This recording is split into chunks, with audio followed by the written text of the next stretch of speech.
पुकारे, माँ के चरणों में सवेरा उतारे।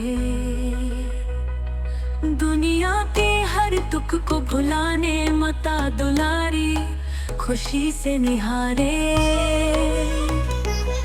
तेरे आंचल की पवन सुहानी सारे जग की महक है पुरानी। तेरी ममता से बंधा है जीवन, तू सुबह भी है तू शाम की कहानी। माता दुलारी ओ ममता की रानी, सुख दुख में बस तेरा नाम जुबानी।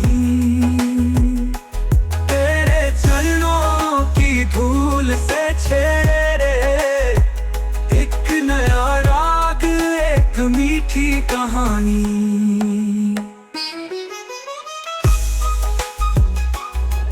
प्रिय प्यारे परिवार, प्रिय प्यारे भाइयों बहनों, बच्चों व युवाओं, मैं अमरदीप पीयूष माकी हूँ।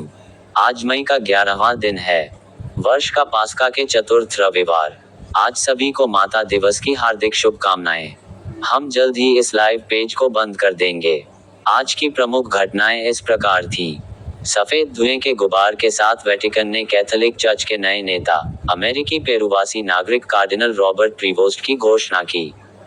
प्रीवोस्ट ने पोप लियो 14 का नाम ग्रहण किया, जिसके बारे में विशेषज्ञों का कहना है कि यह श्रमिकों के प्रति प्रतिबद्धता और वैश्विक कैथोलिकवाद पर जोर देने का संकेत है।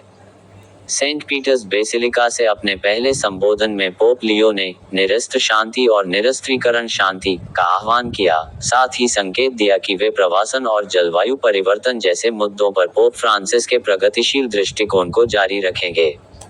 दुनिया भर से बधाई संदेश आने लगे। गाजा के एकमात्र कैथोलिक चर्च के एक अधिकारी ने नए पोप से अपील की कि वे गाजा और उसकी शांति को महत्व दें। जरूर, यहाँ आपके द्वारा पूछे गए पदों और उनके अर्थ दिए गए हैं। प्रथम बाइबल पद पर बोले।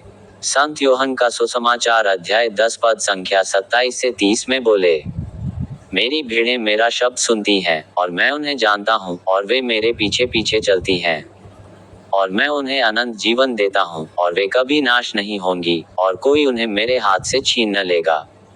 मेरा पिता जिसने उन्हें मुझको दिया है सबसे बड़ा है, और कोई उन्हें पिता के हाथ से छीन नहीं सकता। मैं और पिता एक हैं।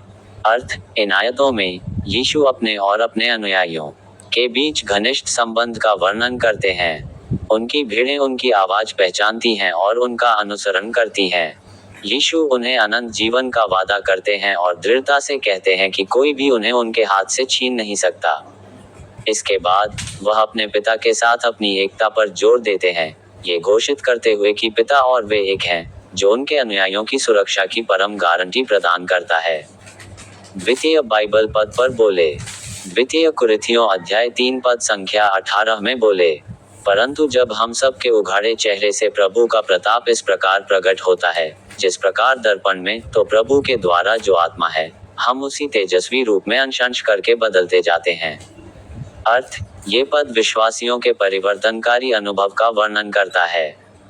जब हम खुले हृदय से प्रभु की महिमा पर ध्यान केंद्रित करते हैं, जैसे कि एक दर्पण में देखते हैं, तो हम प्रभु की आत्मा के द्वारा धीरे धीरे उसी स्वरूप में बदलते जाते हैं। ये परिवर्तन महिमा पर महिमा की एक सतत प्रक्रिया है, जिसका अर्थ है कि हम मसीह की महिमा में बढ़ते और सहभागी होते जाते हैं। तृतीय बाइबल पद पर बोले। रोमियो का नाम अध्याय 3 पद संख्या 37 में बोले, परंतु इन सब बातों में हम उसके द्वारा जिसने हमसे प्रेम किया है विजेता से भी बढ़कर हैं। आखिरी बाइबल पद पर बोले। नीतिवचन अध्याय 31 पद संख्या 10 से 12 में बोले, भली पत्नी कौन पा सकता है, क्योंकि उसका मूल्य मूंगों से भी बहुत अधिक है। उसके पति के मन में उसके प्रति विश्वास है, और उसे लाभ की घटी नहीं होती। वह अपने जीवन के सारे दिनों में उससे बुरा नहीं, वरन भला ही व्यवहार करती है।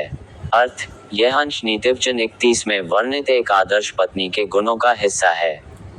ये कहता है कि एक अच्छी पत्नी पाना दुर्लभ और बहुमूल्य है, जो रत्नों से भी अधिक कीमती है।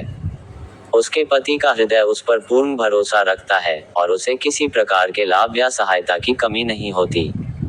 वह अपने पूरे जीवन काल में अपने पति के लिए बुराई नहीं बल्कि केवल भलाई करती है, जो उसके स्थिर प्रेम, समर्थन और सकारात्मक प्रभाव को दर्शाता है। आइए प्रार्थना करें। हे माता मरियम, आज मई है। ये वर्ष 2025 का पंचम महीना है। प्रभु में आनंद लें, इसका अर्थ है स्वयं ईश्वर में आनंद, प्रसन्नता और संतुष्टि पाना। अंतिम आशीर्वाद की प्रार्थना। 8 मई को सेंट पीटर्स बेसिलिका की बालकनी में आकर बोलने से पहले ही पोप लियो 14 द्वारा चुना गया नाम एक शक्तिशाली बयान था। पोप फ्रांसिस, जिन्होंने चर्च के इतिहास में एक बिल्कुल नया नाम चुना था, के अनुसरण में पोप लियो ने एक ऐसा नाम चुना जो परंपरा से जुड़ा हुआ है और जो आधुनिक दुनिया के साथ जुड़ने के प्रति खुलापन भी दर्शाता